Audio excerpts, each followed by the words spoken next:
माला तक चल रहे हैं जिन्हों दिनों दास से पंक्तियां आईयां लड़ीवार कथा दे तो मैं इन्ना ही आख्या उन्हां दे कर्मां दे च रब्बी महक आउंदी है, सुगंध आउंदी है। ये अर्थ करके अगे चले गए। संत करतार सिंह जी जिन्हों ने पटना साहब की सेवा कराई, हट साहब गुरुद्वारा बनाया, बेबे नानकी का स्थान भी उन्होंने बनाया, बेर साहब की सारी सेवा उन्होंने की। महाराजा रणजीत सिंह तो बाद दोबारा दरबार साहब ते सोना भी उन्होंने लवाया और डूंगी बड़ी सांझ सी। हर साल अलवर भी समागम ते पहुंचते रहे। कोई 3 साल होए गुजर गए ने, चलाना कर गए। नहीं तो कदी गुरु गोबिंद सिंह जी के गुरपुरब ते वो गैराजरी करते ही नहीं सन, तख्त साहब ते ही आते सन पटना साहब। खैर मुख्तसर मैं अर्ज करा, वो भी बैठे सन कथा के स्रोतियां। कथा की समाप्ति तो बाद मेरे कमरे च आ गए, कहने लगे मस्कीन जी मेरा दिल बहुत दुख है। मैं क्यों? अगर आवास तन सास तुसी ये कहा कर्मां दे सुगंध आ गई, महक आ गई। मारव जो थे कि एक अंग का जिक्र पे कर दें, रत्ना की ललता जवान रतन हो गई है, काया केसर हो गई है। ते अगर आवास तन श्वास श्वास क्या है, कर्म नहीं क्या। उत्थे श्वास पे कहते हैं, श्वासां दे खुशबू आ गई। ये अर्थ मैनू कहन लगे या तो थोड़ा मन नहीं मनता कि श्वासां च खुशबू किस तरह हो सकती है। मनुख चाहता है मेरे मुंह चो खुशबू आवे, बदबू नहीं आनी चाहिए। मनुख चाहता है और दूजे नूं बहुत बुरा लगता है मुंह च बदबू आउंदी। मैनू कहने लगे अगर आवास तन सास, साफ लिखे तन दे चों जो श्वास निकलते, मुंह दे जो हवाड़ निकलती है, ਉਹਦੇ ਚ खुशबू आती है, उस दे सुगंध आती है। मैनू कहने लगे या तो थोड़ा हिरदा इस अर्थ नूं मनदा नहीं, या फिर थानू अर्थ आए नहीं। मैं कि मेरा हिरदा नहीं मनदा सी, सीधी गल। मैं थोड़े अगों की गलत बयानी करा, श्वासां च महक किस तरह हो सकती है। गालबन मैं ये 80 सन 80-81 की गल है, गालबन 80 की गल। मैनू कहने लगे नहीं, श्वासां दे खुशबू हो जाती है, श्वासां दे।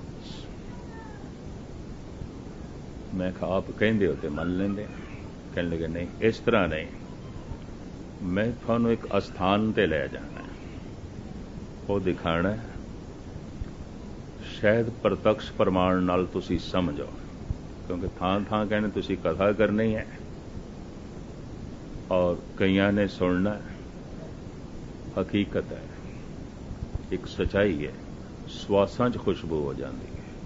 अगर इत्थे तीजा नेत्र खुल सकते ना दोवां नाल ते दिखाई देंदा नहीं परमात्मा, ते जिथे तीजी अख हो सकती है ते सारा संसार निरंकार दा रूप दिखाई दे सकता है, श्वासां दे च महक हो सकती है। वो मैनू ले गए सन गंज डडवाड़ा।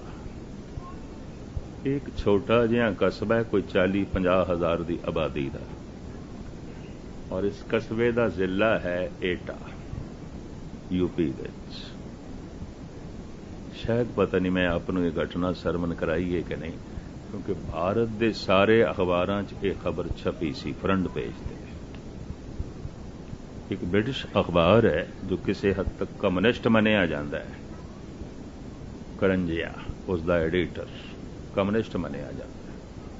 कहता है ये घटना देख के मैं भी हैरान, और मैनू फ्रंट पेज के उत्ते खबर भी देनी पई है और अपनी तरफों भी कुछ लिखना पिया। आर्टिकल भी लिखा उसने पूरा।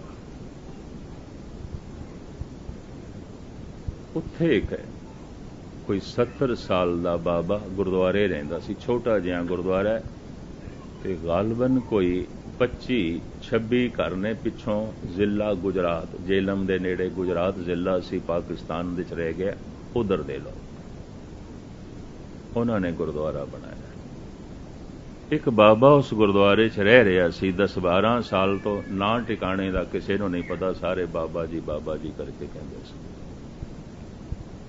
ਤੇੜ ਸਿਰਫ ਇੱਕ ਤਹਿਮਤ ਬਣਦਾ ਸੀ ਤੇ ਸਿਰ ਦੇ ਉੱਤੇ ਕੋਈ 2 ਗਜ਼ ਦੀ ਦਸਤਾਰ ਐਵੇਂ ਲਪੇਟ ਲੈਂਦਾ ਸੀ, ਬਦਨ ਨੰਗਾ ਹੀ ਰਹਿੰਦਾ ਸੀ, ਸਰਦੀ ਗਰਮੀ ਹੋਰ ਕੋਈ ਕਪੜਾ ਨਹੀਂ ਲੈਂਦਾ ਸੀ। ਡਾਲੀ ਦਾ ਪ੍ਰਸ਼ਾਦਾ ਗੁਰਦੁਆਰੇ ਆਉਂਦਾ ਸੀ। ਅਜੇ ਵੀ ਭਾਰਤ ਵਿੱਚ ਕਈ ਗੁਰਦੁਆਰਿਆਂ ਡਾਲੀ ਦਾ ਪ੍ਰਸ਼ਾਦਾ ਆਉਂਦਾ, ਘਰੋਂ ਪ੍ਰਸ਼ਾਦੇ ਆ ਜਾਂਦੇ ਨੇ, ਉਹ ਲੰਗਰ ਚੱਲਦਾ, ਉਹਨੂੰ ਡਾਲੀ ਦਾ ਪ੍ਰਸ਼ਾਦਾ ਕਹਿੰਦੇ। ਅਜੇ ਵੀ ਪਿੰਡਾਂ ਵਿੱਚ, ਪੰਜਾਬ ਦੇ ਪਿੰਡਾਂ, ਯੂਪੀ ਦੇ ਪਿੰਡਾਂ ਜਿਹੜੇ ਗੁਰਦੁਆਰੇ ਨੇ, ਲੰਗਰ ਜ਼ਰੂਰ ਚੱਲਦਾ ਪਰ ਡਾਲੀ ਦਾ ਲੰਗਰ ਚੱਲਦਾ। ਉੱਥੇ ਬਣਾਉਣ ਦੀ ਲੋੜ ਨਹੀਂ ਪੈਂਦੀ, ਹਰ ਘਰ 'ਚ ਥੋੜਾ ਆ ਜਾਂਦਾ ਹੈ। ਉਹ ਜੋ ਇਕੱਠਾ ਹੁੰਦਾ ਉਹਨੂੰ ਫਿਰ ਵੰਡਦੇ ਨੇ ਮੁਸਾਫਰਾਂ 'ਚ ਜਾਂ ਗੁਰਦੁਆਰਾ ਸਟਾਫ ਜਾਂ ਹੋਰ। ਉਹ ਡਾਲੀ ਦਾ ਪ੍ਰਸ਼ਾਦਾ ਹਰ ਗੁਰਦੁਆਰੇ ਇੱਕ ਟਾਈਮ ਆਉਂਦਾ, ਦੁਪਹਿਰ ਨੂੰ, ਰਾਤੀ ਨਹੀਂ। ਬਸ ਇੱਕ ਟਾਈਮ ਉਹ 2 ਪ੍ਰਸ਼ਾਦੇ ਛਕਦਾ ਸੀ ਉਸੇ ਡਾਲੀ ਦੇ ਪ੍ਰਸ਼ਾਦੇ। ਬਾਕੀ ਕੁਝ ਦੀਆਂ ਕੋਈ ਲੋੜਾਂ ਨਹੀਂ, ਨਾ ਉਸਨੇ ਕਦੀ ਸੰਗਤਾਂ ਦੇ ਸਾਹਮਣੇ ਕੋਈ ਗੱਲ ਕੀਤੀ ਤੇ ਨਾ ਹੀ ਕਦੀ ਸੰਗਤ ਨੇ ਪੁੱਛਣ ਦੀ ਕੋਸ਼ਿਸ਼ ਕੀਤੀ। ਗੁਮਨਾਮ ਜਿਹਾ ਰਹਿੰਦਾ ਸੀ, ਇਸ ਤਰ੍ਹਾਂ ਰਹਿੰਦਾ ਸੀ ਜਿਵੇਂ ਹੈ ਹੀ ਨਹੀਂ। ਆਪਣੀ ਉਪਸਥਿਤੀ, ਆਪਣੀ ਮੌਜੂਦਗੀ ਕਿਸੇ ਪੱਖ ਤੋਂ ਵੀ ਜ਼ਾਹਿਰ ਹੋਣ ਦੀ ਕੋਸ਼ਿਸ਼ ਨਹੀਂ ਕਰਦਾ ਸੀ ਕਿ ਮੈਂ ਵੀ ਹਾਂ ਇੱਥੇ, ਮੈਂ ਵੀ ਹਾਂ। ਇਹ ਵੀ ਮੈਂ ਅਰਜ਼ ਕਰਨੀ ਆ, ਨਹੀਂ ਤੇ ਕਰੀਬਨ ਮਨੁੱਖ ਦੀ ਕੋਸ਼ਿਸ਼ ਹੁੰਦੀ ਹੈ ਹਰ ਪੱਖੋਂ ਦੱਸਣ ਦੀ, ਮੈਂ ਵੀ ਹਾਂ, ਪਤਾ ਚੱਲੇ ਮੈਂ ਵੀ ਆਇਆ, ਮੈਂ ਵੀ ਹਾਂ। ਉਹਦੀ ਕੋਸ਼ਿਸ਼ ਹੁੰਦੀ ਸੀ ਕਿ ਮੇਰੇ ਵਜੂਦ ਤੋਂ, ਮੇਰੀ ਇੱਥੇ ਮੌਜੂਦ ਇੱਥੇ ਹੋਣ ਦਾ ਪਤਾ ਨਾ ਚੱਲੇ, ਉਪਸਥਿਤੀ ਦਾ ਪਤਾ ਨਾ ਚੱਲੇ, ਮੇਰੀ ਮੌਜੂਦਗੀ ਦਾ ਪਤਾ ਨਾ ਚੱਲੇ। ਲੇਕਿਨ ਇੱਕ ਦਿਨ ਉਸਨੇ ਜ਼ਬਾਨ ਖੋਲੀ ਸੰਗਤ ਦੇ ਵਿੱਚ, ਆਖਣ ਲੱਗਾ ਤੁਹਾਡਾ ਬਹੁਤ ਧੰਨਵਾਦ, ਮੈਂ ਕੱਲ ਚਲੇ ਜਾਣਾ। ਸੰਗਤਾਂ ਨੇ ਕਿਹਾ ਕਿਉਂ, ਕਿਸੇ ਨੇ ਕੁਝ ਕਹਿ ਦਿੱਤਾ ਹੈ, ਕਿਉਂ ਜਾਂਦੇ ਹੋ, ਰਹੋ। ਕਹਿਣ ਲੱਗੇ ਸੱਦਾ ਹੀ ਆ ਗਿਆ ਤੇ ਹੁਣ ਕੀ ਰਹਿਣਾ, ਸੱਦਾ ਹੀ ਆ ਗਿਆ।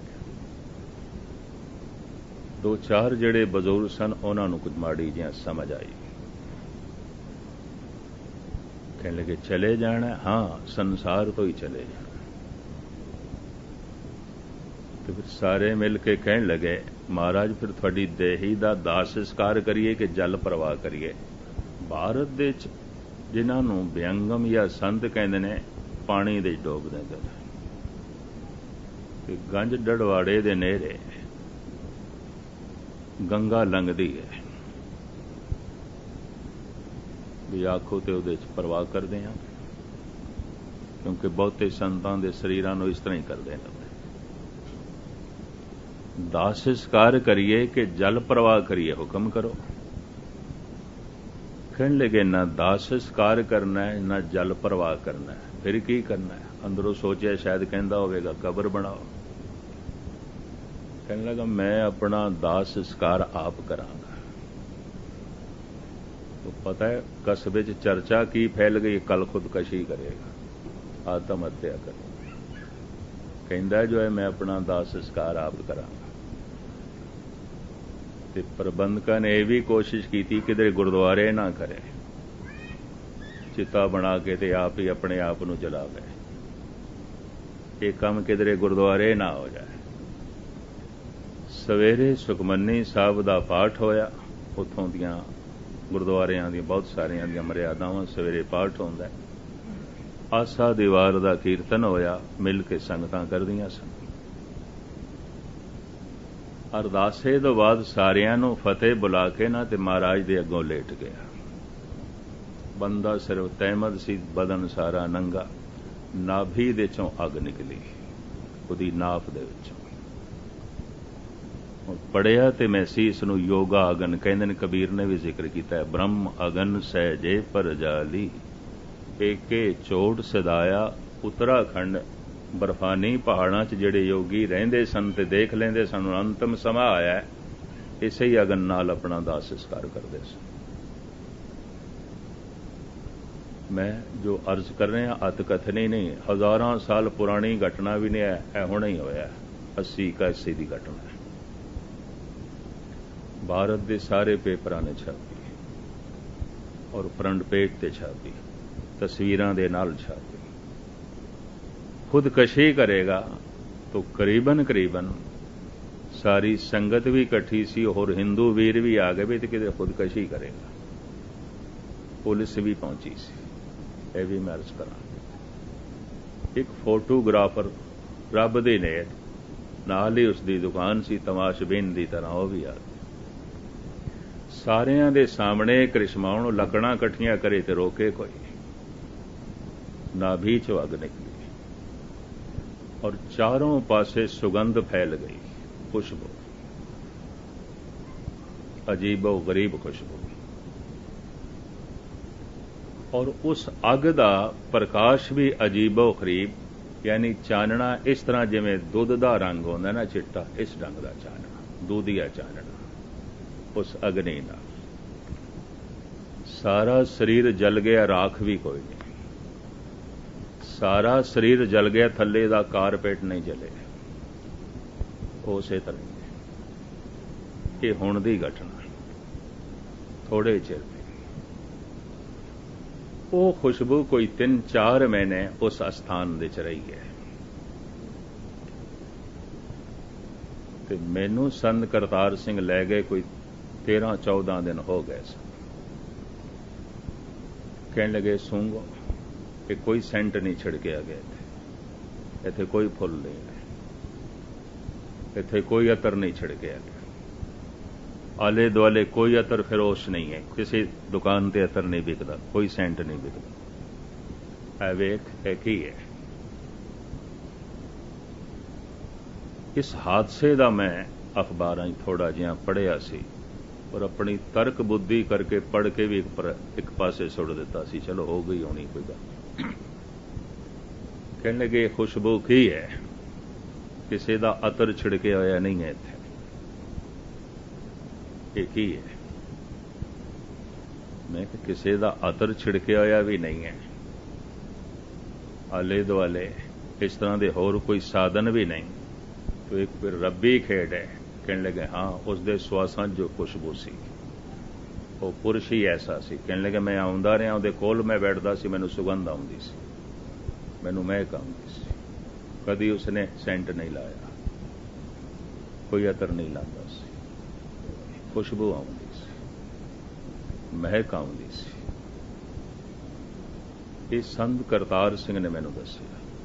मैनू कहने लगे कुछ गैबी खेडां जो वरतदियां ने, ये अजकल दे तार्किक लोगों की तरह इनकार ना करिया कर। इनकार करने वाले ने कह दिता है पत्थरां नूं पंजा लगदा है, इंज भी कहते हैं। मैं उस दिन अर्ज की सी, एक मनुख ते ओ है बस बाहरों ही प्रभावित होंदा है, किसी दा धन वेखिया प्रभावित होया, किसी दा रूप वेखिया प्रभावित होया, किसी ने गाल कढ़ दी प्रभावित होया, किसी ने उपमा कर दी प्रभावित हो गया, किसी ने जस कर दिता है पैर नहीं जमीन ते टिकदे, किसी ने निंदा की ढेरी ढा के बैठ गया है, बाहर तो प्रभावित होंदा। किसी नूं संसारी कहते हैं, दूसरा बाहर तो प्रभावित नहीं होंदा। कोई गाल कढ़दा है कढ़े ते कोई उपमा करदा है करे, कोई जस करदा है करे, कोई अपजस करदा है करे, कोई गाल कढ़दा है कढ़े, कोई उपमा करदा है करे। नफा हो गया ठीक, नुकसान हो गया ठीक, बाहर तो प्रभावित नहीं है। नुकसान ने उसनों मायूस नहीं करना, नफे ने उसनों हंकारी नहीं बनाना। ये बाहर तो प्रभावित नहीं है। दूसरा, पहला बाहर तो ही प्रभावित है, संसारी है। दूसरा, इस तरह की किसी भी घटना तो प्रभावित नहीं है। जस हो गया ठीक, अपजस हो गया ठीक, नफा हो गया ठीक, नुकसान हो गया ठीक। अपने विचले इन्हां नूं कहंदे निर्ले, ਇਹ ਨਿਰਲੇਪ ਹੋ, ਇਹ ਪਰਿਵਾਰ ਦੇ ਚ ਨਿਰਲੇਪ ਹੈ, ਸੰਸਾਰ ਦੇ ਚ ਨਿਰਲੇਪ ਹੈ, ਧਨ ਸੰਪਦਾ ਦੇ ਚ ਨਿਰਲੇਪ ਹੈ, ਪਰ ਨਿਰਲੇਪ। ਤੀਸਰਾ, ਹੁਣ ਇਹ ਪ੍ਰਭਾਵਿਤ ਕਰਨ ਲੱਗ ਪਿਆ, ਹੁਣ ਇਹ ਪ੍ਰਕਿਰਤੀ ਨੂੰ ਪ੍ਰਭਾਵਿਤ ਕਰਦਾ ਹੈ, ਸੰਸਾਰ ਨੂੰ ਪ੍ਰਭਾਵਿਤ ਕਰਦਾ ਹੈ। ਸੱਪ ਦਾ ਕੰਮ ਹੈ ਡੰਗ ਮਾਰਨਾ, ਪਰ ਸੱਪ ਗੁਰੂ ਨਾਨਕ ਤੇ ਛਾਂ ਕਰਦਾ ਹੈ। ਫਨੀਅਰ ਨਾਗ, ਉਹਦਾ ਤੇ ਕੰਮ ਹੈ ਡੰਗ ਮਾਰਨਾ, ਉਹ ਤੇ ਛਾਂ ਕਰਦਾ ਹੈ। ਪੱਥਰ ਭਾਰੀ ਭਰਕਮ ਉਹਦਾ ਤੇ ਕੰਮ ਸੀ ਚੂਰ ਚੂਰ ਕਰ ਦੇਣਾ, ਪਰ ਗੁਰੂ ਨਾਨਕ ਦਾ ਹੱਥ ਛੂੰਹਦਾ ਹੈ, ਉਹ ਮੋਮ ਹੋ ਜਾਂਦਾ। ਹੁਣ ਤੇ ਪੱਥਰ ਪ੍ਰਭਾਵਿਤ ਹੋ ਰਹੇ, ਹੁਣ ਤੇ ਸੱਪ ਪ੍ਰਭਾਵਿਤ ਹੋ ਰਹੇ ਨੇ, ਜ਼ਮੀਨ ਪ੍ਰਭਾਵਿਤ ਹੁੰਦੀ ਹੈ, ਆਸਮਾਨ ਪ੍ਰਭਾਵਿਤ ਹੁੰਦਾ। ਹੁਣ ਇਹ ਦੂਜੇ ਨੂੰ ਪ੍ਰਭਾਵਿਤ ਕਰਦਾ, ਪ੍ਰਭਾਵਿਤ ਹੁੰਦਾ ਨਹੀਂ ਹੈ। ਇੱਕ ਤੀਜੀ ਸ਼੍ਰੇਣੀ। ਮੈਨੂੰ ਸੰਤ ਕਰਤਾਰ ਸਿੰਘ ਨੇ ਕਿਹਾ, ਉਹ ਜੋ ਤੀਜੀ ਸ਼੍ਰੇਣੀ ਦੀ ਕਥਾ ਕਰਦਾ ਹੁੰਦਾ ਹੈ ਨਾ ਕਦੀ ਕਦੀ, ਇਹ ਉਹ ਤੀਜੀ ਸ਼੍ਰੇਣੀ ਦਾ ਪੁਰਸ਼ ਇਹ ਦੁਨੀਆ ਦੇ ਪ੍ਰਭਾਵ ਹੇਠ ਨਹੀਂ ਜੀਵਿਆ, ਔਰ ਇਹ ਨਿਰਲੇਪਤਾ ਤੋਂ ਵੀ ਅੱਗੇ ਚਲਾ ਗਿਆ ਸੀ। ਕਹਿੰਦੇ ਇਸ ਦਾ ਮੇਰੇ ਤੇ ਇਤਨਾ ਪ੍ਰਭਾਵ ਕਿ ਪਟਨਾ ਸਾਹਿਬ ਜਾਂਦਿਆਂ ਜਾਂ ਤਖਤ ਸਾਹਿਬ ਜਾਂਦਿਆਂ ਮੈਂ ਇੱਥੇ ਰਸਤੇ 'ਚ ਰੁਕ ਕੇ ਜਾਂਦਾ ਸੀ, ਇਹਦੇ ਕੋਲ 2-4 ਘੰਟੇ ਬੈਠ ਕੇ ਜਾਂਦਾ ਸੀ। ਇਸ ਤਰ੍ਹਾਂ ਦਾ ਪੁਰਸ਼ ਸੀ, ਇਹ ਇਸ ਤਰ੍ਹਾਂ ਦੀ ਆਤਮਾ ਸੀ। ਔਰ ਇਸ ਘਟਨਾ ਨੂੰ ਦੇਖਣ ਵਾਸਤੇ ਇੱਕ ਵਿਵਾਦਗ੍ਰਸਤ ਸਾਧੂ, ਜਿਸ ਦੀ ਬੜੀ ਚਰਚਾ ਹੋਈ ਪਿੱਛੇ, ਆਚਾਰੀਆ ਰਜਨੀਸ਼, 16-17 ਦਿਨ ਉੱਥੇ ਬੈਠਾ ਰਿਹਾ ਸੀ। ਉਸ ਖੁਸ਼ਬੂ ਨੇ ਉਸ ਨੂੰ ਵੀ ਪ੍ਰਭਾਵਿਤ ਕੀਤਾ ਸੀ। ਕਹਿਣ ਲੱਗੇ ਯੋਗੀ ਸਿੱਧ ਹਿਮਾਲਿਆ ਦੇ ਤੇ ਕਰਦੇ ਸਨ, ਔਰ ਹੁਣ ਵੀ ਨੇ, ਕਿਧਰੇ ਕਿਧਰੇ ਕਰਦੇ ਨੇ, ਗੁਮਨਾਮ ਹੋ ਜਾਂਦੀ ਹਿਮਾਲਿਆ ਦੀ ਖਬਰ ਥੱਲੇ ਤੱਕ ਆਉਂਦੀ ਨਹੀਂ। ਪਰ ਇੱਕ ਸਿੱਖ ਸਾਧੂ ਨੇ ਇੱਥੇ ਕਰ ਦਿਖਾਇਆ ਹੈ, ਐਸਾ ਕੀਤਾ ਹੈ, ਐਸਾ ਉੱਤਮ ਪੁਰਸ਼।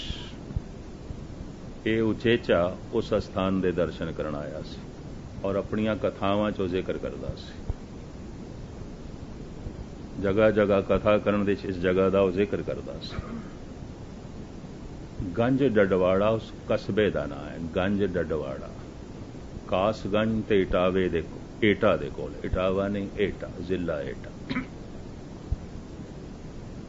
ਦਿੱਲੀ ਕਲਕੱਤਾ ਜਿਹੜਾ ਹਾਈਵੇ ਜੀਟੀ ਰੋਡ ਹੈ ਉਸ ਦੇ ਉੱਤੇ ਪੈਂਦਾ ਹੈ।